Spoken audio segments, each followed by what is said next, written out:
ઉપલેટાના બાપુના બાવલા ચોક ખાતે કોંગ્રેસની સભા યોજવામાં આવી હતી, જેમાં હાર્દિક પટેલ, સિદ્ધાર્થ પટેલ, વિક્રમ માડમ, પાલાભાઈ આંબલિયા સહિતના નેતાઓએ સભા સંબોધી હતી, જેમાં હાર્દિક પટેલે મોદીના નારા લગાવનારને જડબાતોડ જવાબ આપ્યો હતો અને ભાજપ પર આકરા પ્રહારો કર્યા હતા।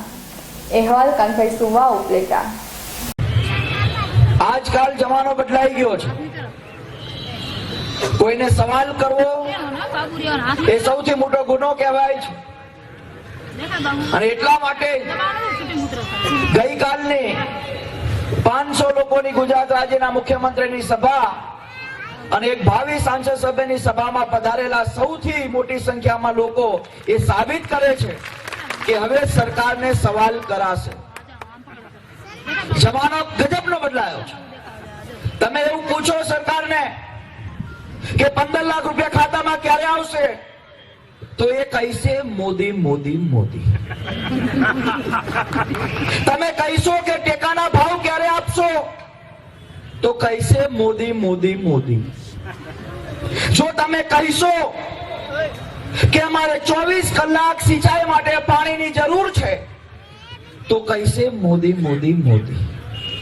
તમે કહીશો કે અહીંયા આજુબાજુની જેટલી પણ દુકાન છે, જેટલા પણ વેપારીઓ છે, એ વેપારીઓને નોટબંધી પછી અને જીએસટી લાગુ થયા પછી એમના તમામ વ્યાપાર ધંધાઓ ચોપટ થઈ ગયા છે, બરબાદ થઈ ગયા છે।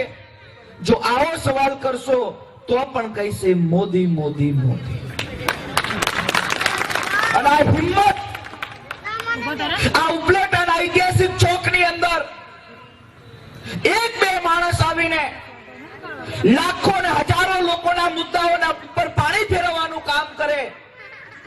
અમે એ મા ભારતીના સંતાન નથી કે મોદી મોદી કરીએ અને અમે ચૂપચાપ અહીંયા બેસી રહીને જતા રહીએ। આવનારી પેઢીના ભવિષ્ય માટે આ મહારાજા ભગવતસિંહની પ્રતિમા અહીંયા છે। ભારતની અંદર 500 થી વધુ રાજા રજવાડાઓ હતા। એકમાત્ર ગોંડલ સ્ટેટ એવું હતું જ્યાં શિક્ષા માટે સંપૂર્ણ તૈયારીઓ અને વ્યવસ્થાઓ મહારાજા સાહેબે કરી હતી।